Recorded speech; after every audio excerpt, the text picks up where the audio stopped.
বাবা Kaiser, Kaiser, একটু বসো, আমি চা বানিয়ে নিয়ে আসি। ঢাকায় থাকো? স্কুলের সার্টিফিকেট পাওয়া পর্যন্ত মফস্বলে বড় হয়েছি। তো আব্বা মা মারা গেলেন, পরে ঢাকা চলে আসছি। আত্মীয় স্বজন? আমার বাবার যা কিছু ছিল সবকিছু দখল করে ওনারা ভালো আছেন। আমি প্রশ্নের কাছে যেটা শুনলাম, তুমি জব করতে চাও না, বিজনেস করতে চাও না, কিছুই করবে না। বাবা অ্যাজ আ রাইটার কিন্তু অনেক পপুলার, মানুষজন বলে একদিনও হুমায়ুন আহমেদের মতো বড় হবে। একদিন? এখন তো না। ওর তো কোনো ক্যারিয়ার গোলই নেই। ও যে প্রফেশনটা বিলং করে এটা তো কোনো ফিউচার নেই, একটা বুলশিট প্রফেশন। সরি আঙ্কেল, কি বললেন? আমি বলেছি বুলশিট প্রফেশন। আপনার কাছে মনে হচ্ছে যে রাইটিং প্রফেশন বুলশিট। ভালো কোন প্রফেশন মনে হয় আপনার কাছে? দুর্নীতি করা, ঘুষ খাওয়া। Shut up! কি বলছো তুমি? আপনি আপনার বুকে হাত দিয়ে বলেন তো, এই যে আপনার বাড়িতে আপনি এরকম দামি সোফা রেখেছেন, আপনি যে স্যালারি পান ওটাতে যায়, আপনি ঘুষ খান না? কাইজার, এটা দেখার দায়িত্ব কি তোমার? তুমি কার সাথে কথা বলছো জানো? আমি একজন ঘুষখোরের সাথে কথা বলছি। Shut up! তোমার বাবা মা তোমাকে কোনো শিক্ষা দেয়নি? প্লিজ বাবা মাকে নিয়ে কথা বলবেন না। তুমি আমার বাড়িতে এসে কথা বলছো, আমাকে অপমান করছো। আপনি বাবা মাকে নিয়ে কথা বলবেন না। তোমার বাবা মা হচ্ছে অশিক্ষিত, মূর্খ। আসলে কি জানো আর সে তখন থেকে দেখছি বাবা একটা কথা বললে তুমি কথা বলেই যাচ্ছ। উনি একটা বয়স্ক মানুষ, উনি না হয় তোমার কোনো কথায় বিরক্ত হয়েছে, তাহলে একটু বুকটা বন্ধ করে রাখো। কাইজার বেশ বাসা থেকে বের হবো। আমার বাবা মাকে নিয়ে কাইজার আমার বাসা থেকে বের। আমি আমার দারোয়ান আজকে ডাকতেছি না, এটা আমার ফাইনাল ডিসিশন। আমার সাথে আর কোনো ধরনের যোগাযোগ করবে না, বের হও। বের হও কাইজার।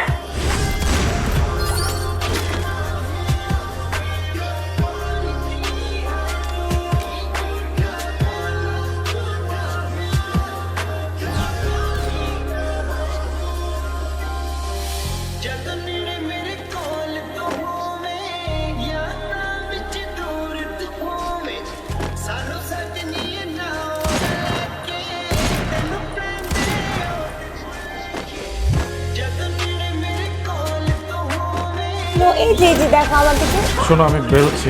কেন ব্রেকফাস্ট করবে না? অফিসে কি একটা ঝামেলা লাগছে, এক্ষুনি গিয়ে আমার ম্যানেজারের সাথে বসতে হবে। আমি আমার নাস্তা অফিসে করে নেবো না। হ্যাঁ, বাবা চলে গেছে, বাবা আসবে আবার। তোমার আমি কতবার সাবধান করছি, কথা শোনো না। কোম্পানির পলিসির বাইরে গিয়ে দিনের পর দিন অনিয়ম করছো, ঘুষ খাইছো। মনে করছো কিচ্ছু হবে না, কেউ জানবে না। নতুন সিওর ব্যাপারে আমি তোমার বলিনি, এখন তদন্ত হবে। চাকরির আশা করো না, কিভাবে জেলে যেতে না হয় সেটা করতে হবে।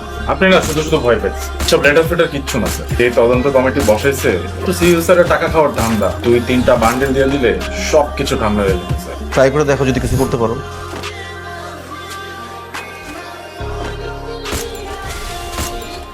কি হয়েছে তোমার? কিছু না। কিছু তো একটা হয়েছে, বলো আমাকে। অফিসের একটা ফাইন্যান্সিয়াল প্রজেক্ট নিয়ে অনেক বড় ঝামেলা হয়ে গেছে। এখন না আমি বুঝতেছি না আসলে কিভাবে কি ম্যানেজ করবো। তো ম্যানেজার স্যার তো তোমাকে অনেক স্নেহ করে, উনি কোনো হেল্প করতে পারবে না? স্যারকে বেশ কয়েকবার বলছি। কিচ্ছু হবে না, এত টেনশনের কিচ্ছু নেই। ম্যানেজার স্যারের সাথে তো আমি কথা বলেছি কয়েকবার, একটু কি করা যায়, টেনশন কোন না। এই যে শুরু হয়ে গেছে, ঘুমাতে আসো।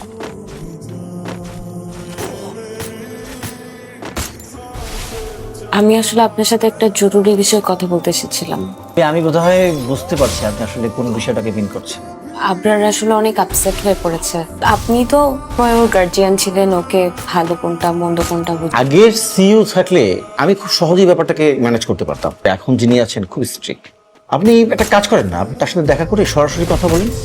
প্রয়োজন হলে আপনাদের যে সন্তান আছে ওই ব্যাপারটা ওনাকে বুঝিয়ে বলেন। এছাড়া তো ভাবি এখন আর কিছু সম্ভব না করা। আসলে ফাইনান্সিয়াল প্রবলেম বলতে কি বলতেছো? তুমি কি ঘুষ খাও? এই যুগে ঘুষ কে না খায়? তোমার বাবাকে দেখো, তোমার বাবা কি এত বড় বাড়ি, লাক্সারি গাড়ি বেতনের টাকা দিয়ে পড়ছে? ঘুষের টাকা দিয়ে পড়ছে। তুমি প্লিজ সিও স্যারের সাথে একটু কথা বলো গিয়ে। তুমি একটু প্লিজ কথা বলো। খাও।